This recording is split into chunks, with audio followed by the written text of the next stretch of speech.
প্রিয় ছাত্রছাত্রীরা, one time financial support বা এককালীন আর্থিক সহায়তা ১,০০,০০০ টাকা সংক্রান্ত এই ভিডিওটি আপনাদের জন্য।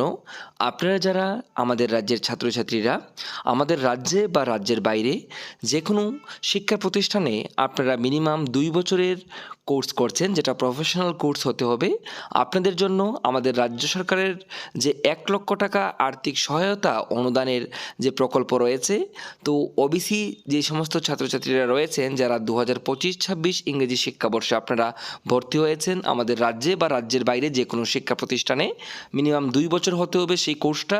যেমন বিএড, ডিএলএড, এমবিএ, এমন কোনো প্রফেশনাল কোর্সে আপনারা যারা ভর্তি হয়েছেন, আপনাদের যে ১,০০,০০০ টাকা রয়েছে আর্থিক অনুদান, তো তার অনলাইন আবেদনের সময়সীমা কিন্তু বাড়িয়ে দেওয়া হয়েছে।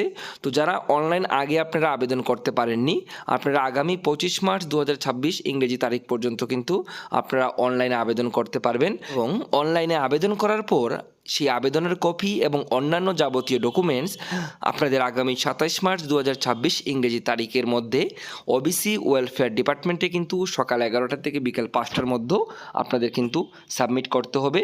এবং এখানে কিছু গুরুত্বপূর্ণ ফোন নম্বর দেওয়া হয়েছে, আপনারা প্রয়োজনে যোগাযোগ করতে পারেন। অর্থাৎ মূল কথা হচ্ছে, যেই সমস্ত ছাত্রছাত্রীরা আপনারা রয়েছেন যারা ২০২৫-২৬ ইংরেজি শিক্ষাবর্ষে আপনারা বিভিন্ন প্রফেশনাল কোর্সে আমাদের রাজ্যে বা রাজ্যের বাইরে আপনারা ভর্তি হয়েছেন, আপনাদের এককালীন আর্থিক সহায়তা যে ১,০০,০০০ টাকা আমাদের রাজ্য সরকারের প্রকল্প রয়েছে, সেই স্কিমের ভিত্তিতে আপনারা অ্যাপ্লাই করতে পারেন। আপনাদের পরবর্তী সময়ে সেখানে সিলেকশন করে কিন্তু সেই টাকাটা দেওয়া হবে। তো তার যে অনলাইনে আবেদনের সময়সীমা সেটা আগেই শেষ হয়ে গিয়েছিল, এখন আবার বাড়িয়ে দেওয়া হয়েছে। তো আপনারা যারা ইচ্ছুক আপনারা আবেদন করে নেবেন।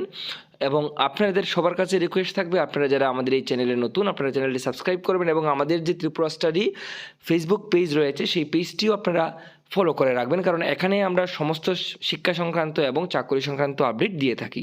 সবাই ভালো থাকবেন, সুস্থ থাকবেন, সবাইকে ধন্যবাদ।